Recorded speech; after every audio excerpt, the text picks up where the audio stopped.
नमस्कार। आज मैं प्रयोजन मूलक हिंदी की प्रासंगिकता पर बातें कर रही हूँ। मनुष्य एक सामाजिक प्राणी है और समाज में रहकर वह अपने विचारों का आदान प्रदान करता रहता है। भाषा इसी विचार विनिमय का प्रमुख माध्यम है। भाषा और समाज का इतना घनिष्ठ संबंध है कि एक को दूसरे से अलग नहीं किया जा सकता। प्रयोग के आधार पर भाषा के दो रूप माने जा सकते हैं। पहला, सामान्य भाषा, जिसका प्रयोग सामान्य जनजीवन में दैनिक कार्यों के संदर्भ में होता है और जिसका अभ्यास या ज्ञान कोई व्यक्ति सामान्य जीवन के परिवेश से ही प्राप्त कर लेता है। और भाषा का दूसरा रूप वह है जिसका प्रयोग सामान्य जीवन के संदर्भों से अलग किन्हीं विशेष कार्यों में होता है और जिसे अभ्यास या ज्ञान विशेष द्वारा प्राप्त किया जाता है। भाषा का यही दूसरा रूप प्रयोजन मूलक भाषा है। प्रयोजन मूलक दो शब्दों से मिलकर बना है, प्रयोजन और मूलक, जिसमें प्रयोजन शब्द का अर्थ है उद्देश्य और मूलक का अर्थ है आधारित, अर्थात ऐसी भाषा जो किसी विशेष उद्देश्य या प्रयोजन पर आधारित हो, प्रयोजन मूलक भाषा कहलाती है। प्रयोजन का संबंध भाषा में उसकी प्रयोजनीयता से जुड़ा होता है। भाषा का प्रकार्य अब केवल साहित्यिक रचना तक ही सीमित नहीं है, वरन कार्यालयों, मीडिया, वित्त एवं वाणिज्य, विधि आदि अनेक क्षेत्रों तक विस्तृत हो गया है।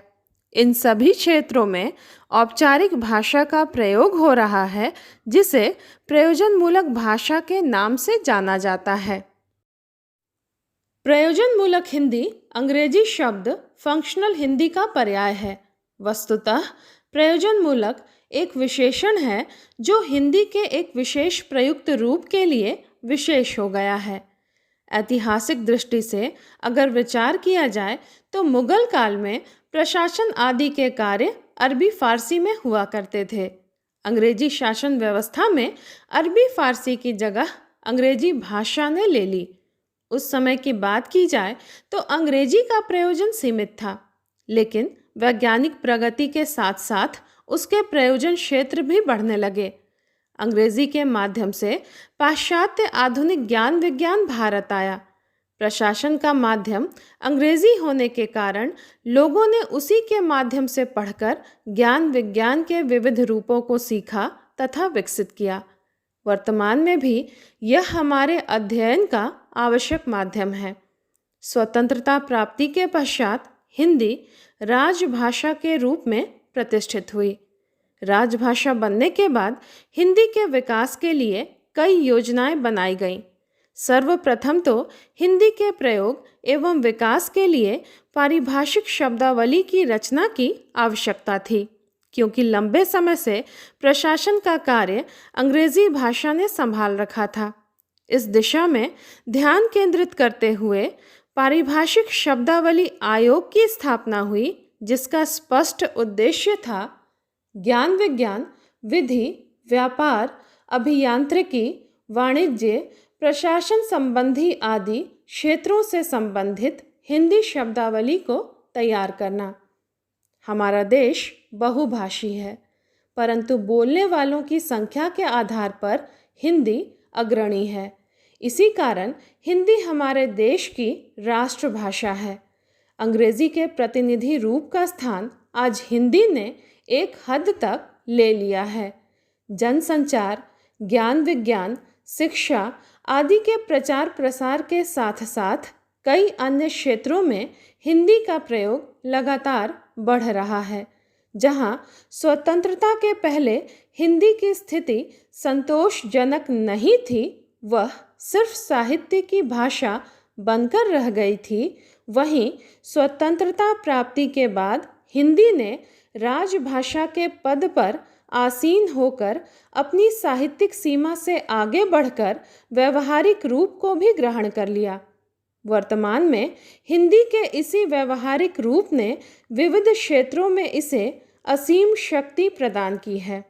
सामाजिक, सांस्कृतिक, शैक्षणिक, वैज्ञानिक, साहित्यिक, प्रशासनिक, वाणिज्यिक आदि विविध क्षेत्रों में हिंदी अपने पूरे दमखम, पूरी धमक के साथ आज उपस्थित है।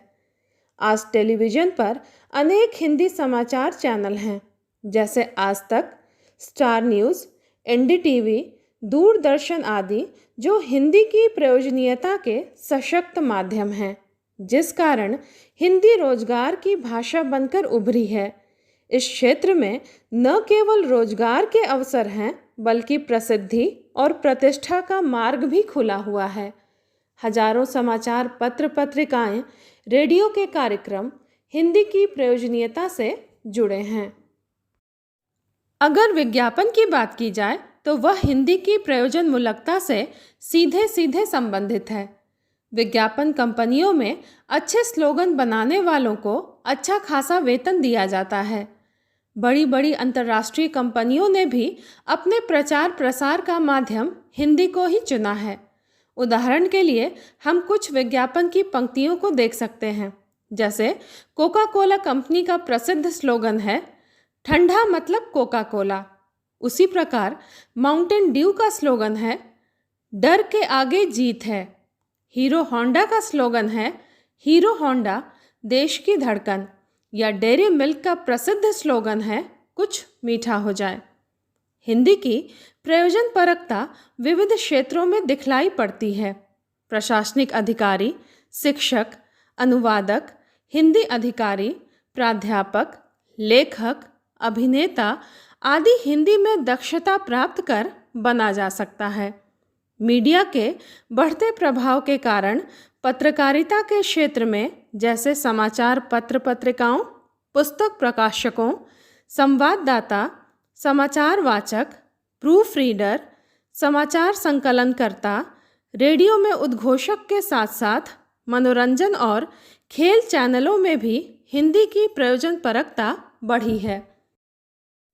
अगर फिल्मी जगत की बात की जाए तो हिंदी फिल्मों के कारण ही फिल्मी दुनिया का अस्तित्व है। हिंदी फिल्में वर्तमान में पैसे कमाने का एक बड़ा जरिया सिद्ध हो रही हैं।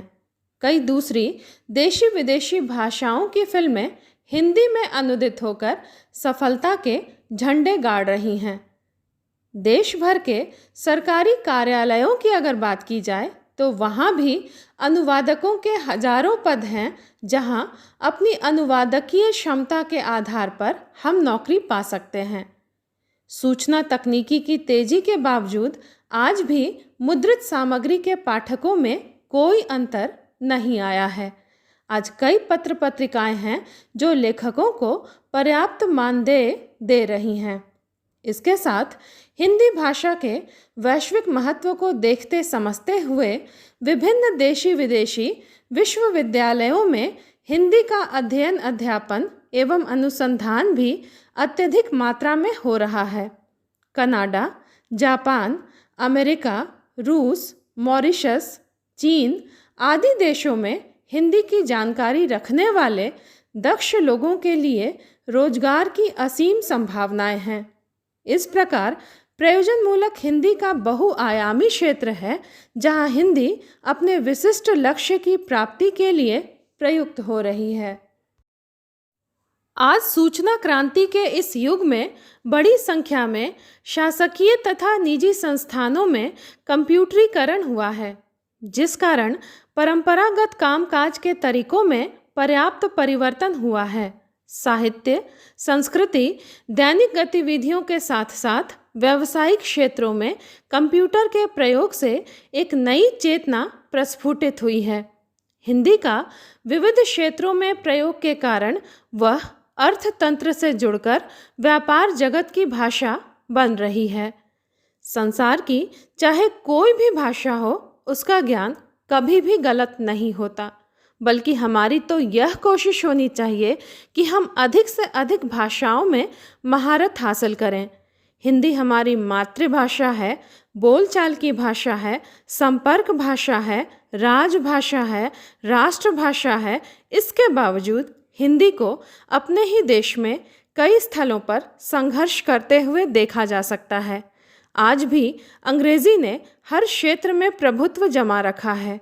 कई बार हम स्वयं को अंग्रेजीपन के दिखावे में हिंदी के प्रयोग में हिचकिचाते हैं।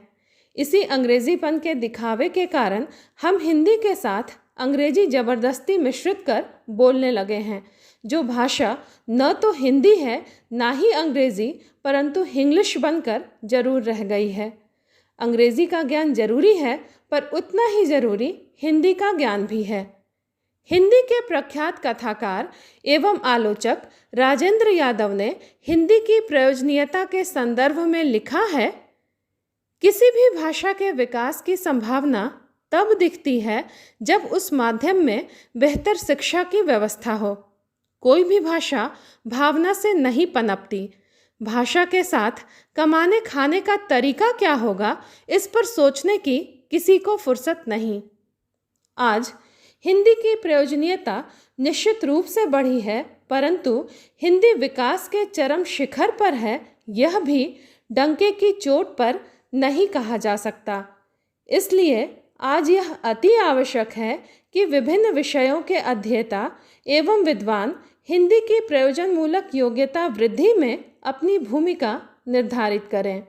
ज्ञानवर्धन चाहे जिस भी भाषा के माध्यम से करें, परंतु उसे प्रस्तुत हिंदी में करें।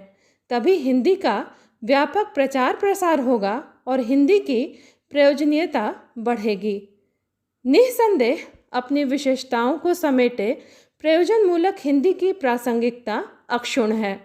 साहित्यिक प्रयुक्ति, वाणिज्यिक प्रयुक्ति, कार्यालयी प्रयुक्ति, विज्ञापन एवं जनसंचार प्रयुक्ति, विधि एवं कानूनी भाषा प्रयुक्ति तथा वैज्ञानिक एवं तकनीकी भाषा प्रयुक्ति के रूप में प्रयोजनमूलक हिंदी अपने पथ पर अग्रसर है। धन्यवाद।